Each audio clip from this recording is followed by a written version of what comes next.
Et en fait, je vous ai menti, ce n'est pas la fin, puisque je vais vous repasser le relais et me contenter de donner oralement des indications pour le final. Et je vous enverrai en fait un PDF pour une correction de ces calculs du deuxièmement, correction complète cette fois-ci.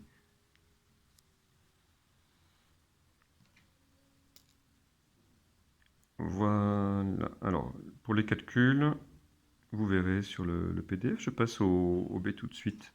Alors, bon, quel rapport entre ceci et cela? Ce n'est pas marqué en déduire, mais on devine bien que si c'est un A et B d'un deuxièmement, c'est que c'est intimement lié. Alors, vous vous retrouvez déjà avec ce moins x moins 3 demi. Je ne dirais pas que c'est pervers, mais presque.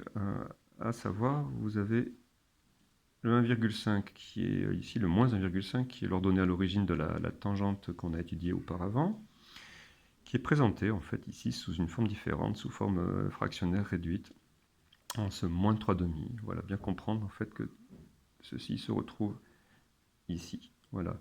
De toute façon, quand vous étudiez des positions relatives, encore une fois, il faut étudier le signe de la différence entre les fonctions qui sont représentées par les courbes étudiées. Donc ici, entre la courbe donc, de f, donc f de x, moins position par rapport à sa tangente, qui représente en fait la fonction affine que voici. Voilà, donc c'est le signe de cette différence qui a été ici donc présenté sous forme factorisée.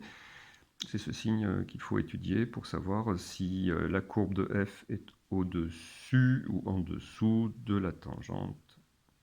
Et donc, si c'est positif, la courbe de f est au-dessus de la tangente. Si c'est négatif, la courbe de f est en dessous de la tangente. Donc maintenant, vous étudierez les signes si ce n'est déjà fait. Donc x plus 1 au carré, vous dites qu'un carré est positif, toujours. Même idée là pour le dénominateur, x carré positif, fois 2 plus 2 strictement positif. Eh bien, en fait, cette différence a le même signe, finalement, que 2x plus 1.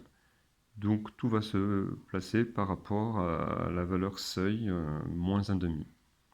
Voilà, ce qu'on peut observer d'ailleurs au passage également sur la figure, la capture d'écran qui est au-dessus. Vous voyez, moins 1,5 à peu près vers ici.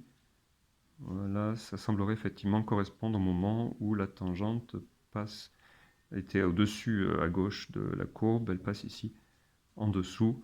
Donc ça conforte bien ce qu'on voit déjà rapidement ici. À vous de détailler, et puis encore une fois, je reviens vers vous avec le corrigé complet en PDF.